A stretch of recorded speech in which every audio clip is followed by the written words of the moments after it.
ప్రజా పరిషత్ కార్యాలయ ఆవరణలో వనం మనం కార్యక్రమాన్ని ఘనంగా నిర్వహించారు. ఈ కార్యక్రమానికి జనసేన నాయకురాలు బత్తుల వెంకటలక్ష్మి ముఖ్య అతిథిగా హాజరయ్యారు. ఈ సందర్భంగా ఆమె మాట్లాడుతూ ప్రతి పౌరుడు మొక్కలు నాటే కార్యక్రమంలో భాగస్వాములయ్యి పర్యావరణాన్ని కాపాడాలని అన్నారు. భవిష్యత్తు తరాలకు కూడా మంచి వాతావరణాన్ని అందించాలంటే మొక్కలు నాటాలని, చెట్లను పరిరక్షించుకోవాలని ఆమె పిలుపునిచ్చారు.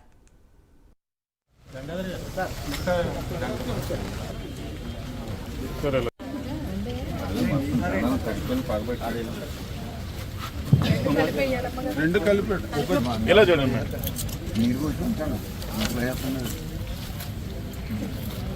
అలా పైనుంచి పట్టుకోండి.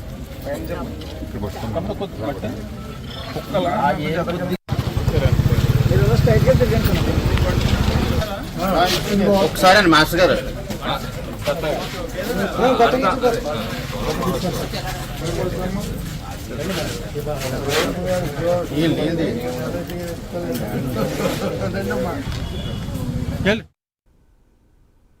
రాజానగరం మండల ప్రజా పరిషత్ కార్యాలయ ఆవరణలో వనం మనం కార్యక్రమాన్ని ఘనంగా నిర్వహించారు. ఈ కార్యక్రమానికి జనసేన నాయకురాలు బత్తుల వెంకటలక్ష్మి ముఖ్య అతిథిగా హాజరయ్యారు. ఈ సందర్భంగా ఆమె మాట్లాడుతూ ప్రతి పౌరుడు మొక్కలు నాటే కార్యక్రమంలో భాగస్వాములయ్యి పర్యావరణాన్ని కాపాడాలని తెలిపారు. భవిష్యత్తు తరాలకు కూడా మంచి వాతావరణాన్ని అందించాలంటే మొక్కలు నాటాలని, చెట్లను పరిరక్షించుకోవాలని ఆమె పిలుపునిచ్చారు.